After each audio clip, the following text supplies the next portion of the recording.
CREDAI 25th నాట్కాన్ success కావడానికి main Singapore location ఒకటి, main sessions ఏదైతే ఉన్నాయో అది చాలా అట్రాక్టివ్ సెషన్స్ ఉన్నాయి అండ్ మనకు మంచి నాలెడ్జబుల్ సెషన్స్ ఉన్నాయి కాబట్టి అందరు అట్రాక్ట్ అయ్యారు. దాంతో చాలా అంటే గ్యాదరింగ్ కూడా బాగా, మేము 800 లిమిటెడ్ అనుకున్నా కానీ ఆల్మోస్ట్ 900 ప్లస్ ఇక అన్రిజిస్టర్డ్ అవన్నీ చూసుకుంటే ఆల్మోస్ట్ 1000 ప్లస్ గ్యాదరింగ్ ఉన్నది అండ్ మంచి సెషన్స్ ఉన్నాయి and knowledgeable sessions. Otherwise also మంచి అంటే కండక్టింగ్ వే ఆఫ్ కండక్టింగ్ కూడా చాలా బాగుంది.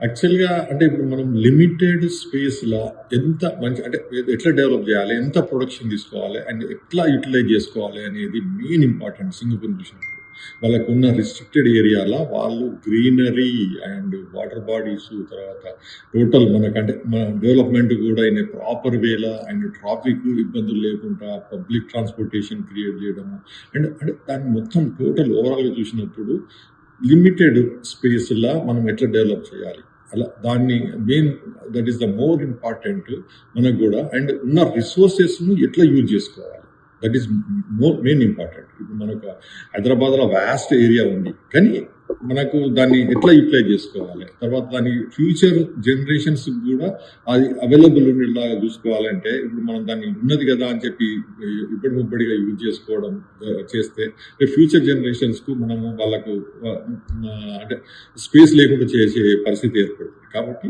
డెఫినెట్గా ఇట్లాంటి సింగపూర్ లాంటి అంటే చిన్న ఏరియాలలో వాళ్ళు ఎట్లా డెవలప్ చేస్తున్నారు, వాళ్ళ ఫ్యూచర్ జనరేషన్స్ కూడా వాళ్ళు ప్రొవిజన్ ఎట్లా పెడుతున్నారు అన్న దాన్ని మనం దృష్టిలో పెట్టుకొని ముందుకు పోవాలని అనుకుంటున్నాను. అంటే ఒకటి మన దగ్గర ఉన్న దాంట్లో మీకు ఏంటంటే ఓవర్ డంపింగ్ అనేది కూడా this is not a correct way. ఎందుకంటే ఒకటే దగ్గర ఒక క్లమ్జీ ఏరియాస్ మీరు ఇప్పుడు సింగపూర్లో మీరు చూసినప్పుడు మధ్య మధ్యలో మళ్ళీ గ్రీన్ ప్యాచెస్ ఉన్నాయి, లంగ్ స్పేసెస్ ఉన్నాయి, తర్వాత అంటే ఒక దగ్గరనే స్ప్రెడ్ కాకుండా అంటే డైవర్సిఫికేషన్ చేయడం అనేది కూడా ఇంపార్టెంట్.